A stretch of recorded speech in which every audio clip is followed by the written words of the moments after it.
Bonjour chers élèves, je me nomme Julius Kwame, professeur de SVT, dans la classe de 3e. Nous allons aujourd'hui faire une leçon dont le plan est le suivant. En grand 1, les sols se différencient-ils par leurs propriétés physiques? En grand 2, les sols se différencient-ils par leur qualité? Et enfin, nous allons répondre au problème en tirant une conclusion générale. Chers élèves, ce matin, nous nous voyons pour une nouvelle séance. Et pour cela, je vous présente une situation qui est la suivante. Écoutez donc attentivement. Dans le jardin de la coopérative de votre établissement, les élèves ont planté du manioc sur 2 parcelles voisines. Sur l'une des parcelles, les tubercules récoltés sont plus gros que ceux de l'autre parcelle. Devant la différence de taille des tubercules de manioc récoltés sur chaque parcelle, les élèves cherchent à déterminer les propriétés physiques des sols et à identifier les caractéristiques d'un sol fertile. Partant de cette situation, dégagez le constat.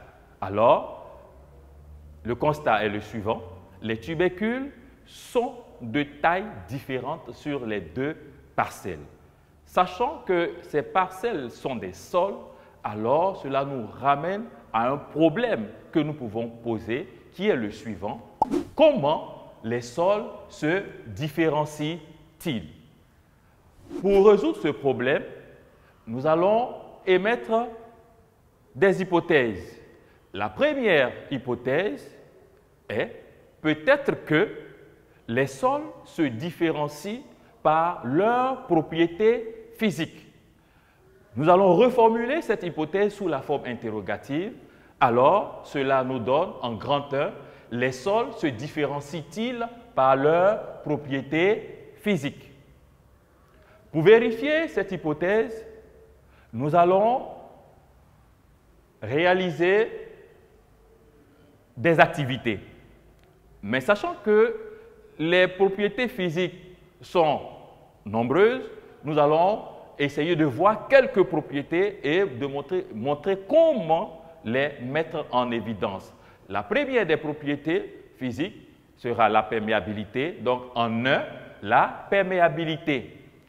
Pour mettre en évidence la perméabilité, nous allons réaliser une expérience. Mais de quoi avons-nous besoin pour réaliser cette expérience? Nous avons besoin de 2 échantillons de sol prélevés dans le milieu local, 2 bouteilles en plastique transparente perforées par le bas, 2 bouteilles en plastique transparente non perforées, 2 chronomètres, de l'eau de robinet et 2 gobelets transparents de 33 centilitres. À partir de ce matériel, nous allons réaliser notre expérience. Maintenant que nous avons notre matériel pour réaliser notre expérience, comment allons-nous procéder? Simplement, on verse d'un seul trait le même volume d'eau sur chaque échantillon de sol, puis on chronomètre le temps mis par l'eau pour traverser la colonne de sol. Ensuite, on relève les résultats pour chaque sol. Maintenant, nous allons passer aux résultats. Les résultats sont consignés dans un tableau. Et le tableau va nous présenter les 2 types de sols et les mesures effectuées. Les 2 types de sols sont le sol A et le sol B. Les mesures effectuées, au niveau de la hauteur de la colonne de sol en millimètres, nous avons 80 mm pour chaque sol.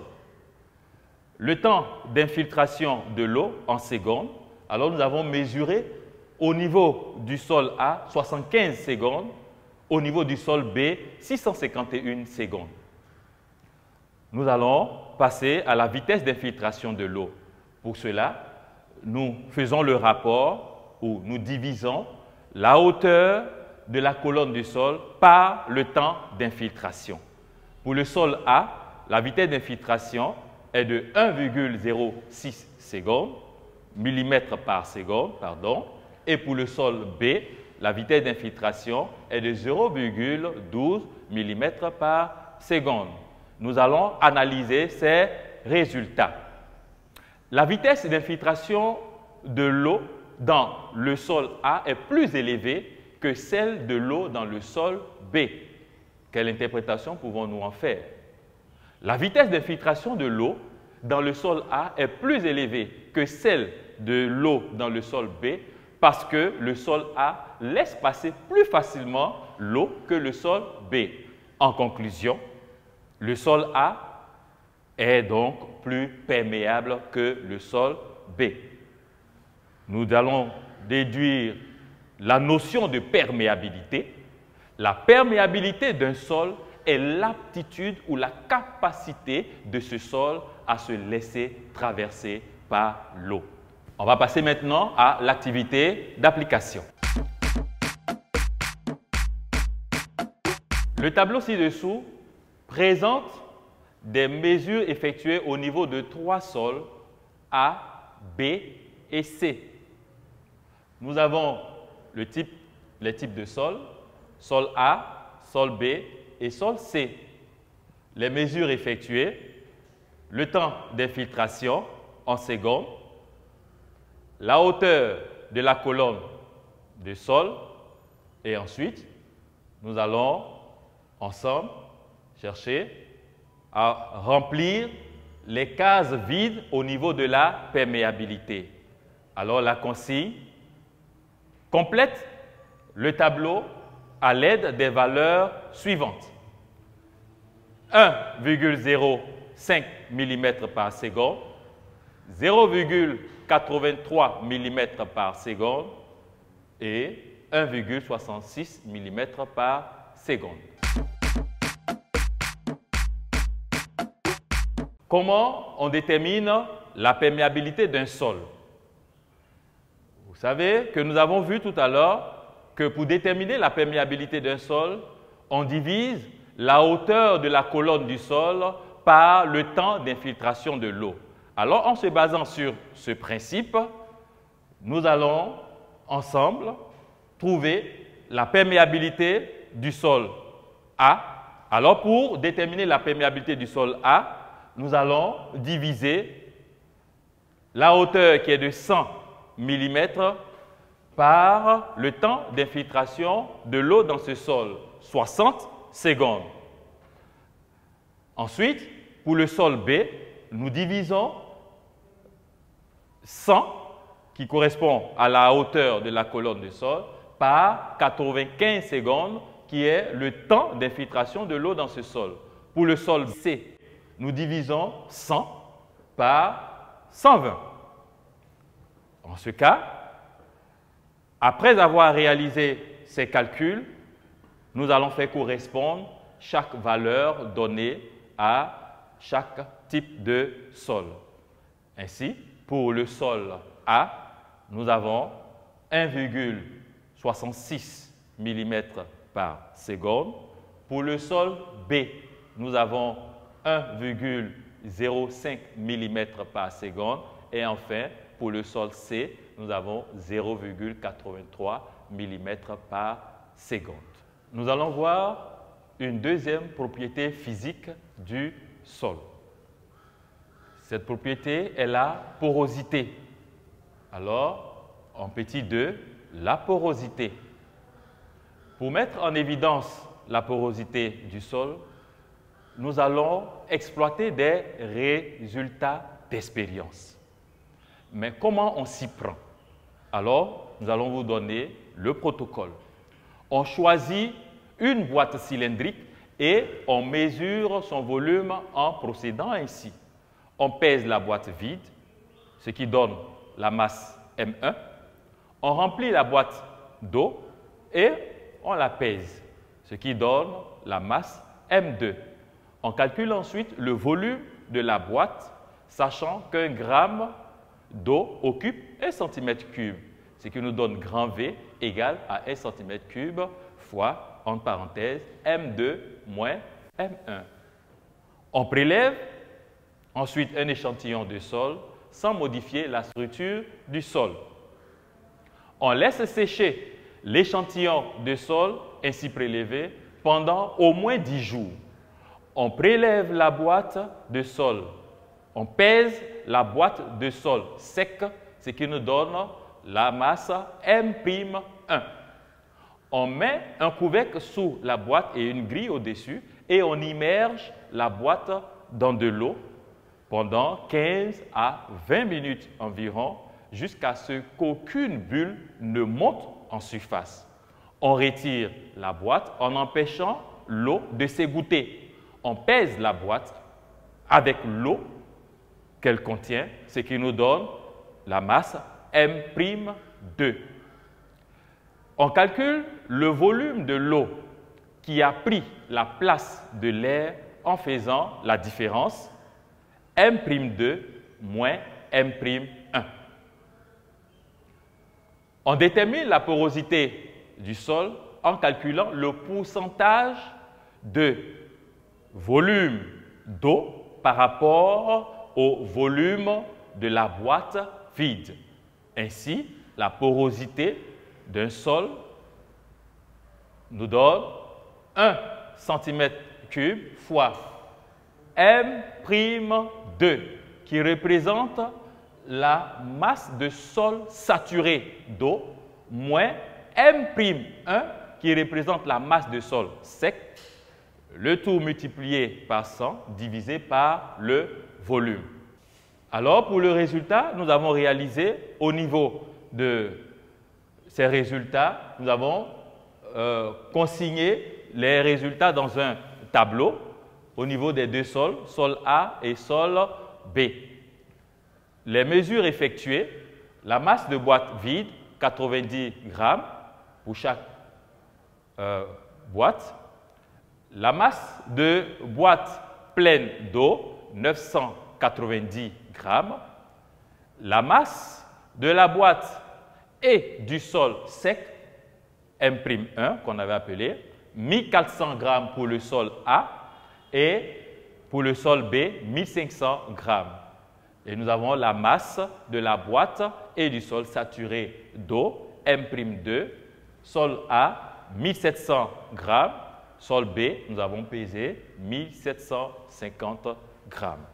À partir de ces mesures effectuées, nous allons déterminer la porosité des deux sols, sol A et sol B.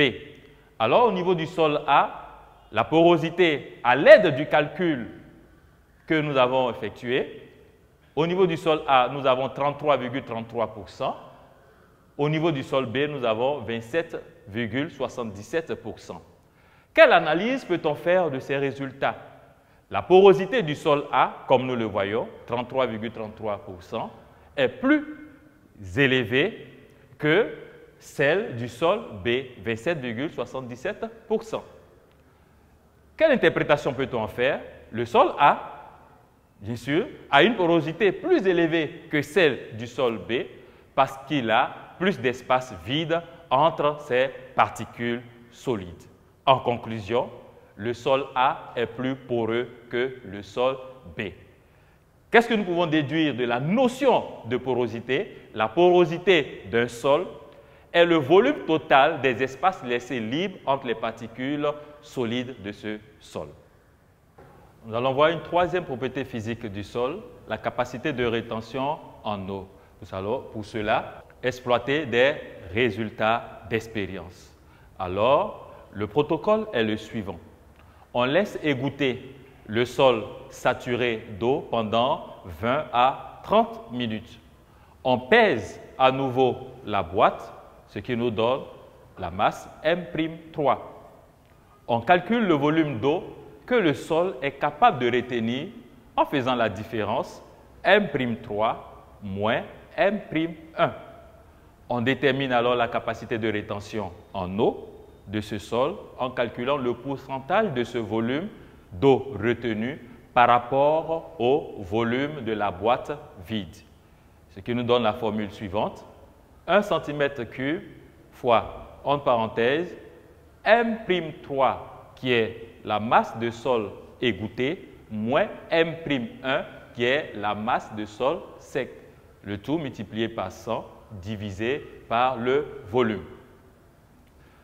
Nous allons recueillir les résultats et les résultats consignés dans un tableau nous donnent les valeurs suivantes. Au niveau du sol A, la masse de la boîte du sol égoutté, M'3, sol A, 1600 grammes, sol B, 1710 grammes.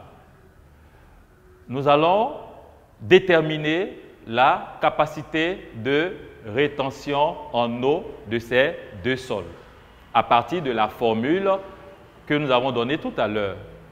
Sol A, nous avons 22,22%, sol B, 23,33%. Qu'allons-nous faire de ces résultats?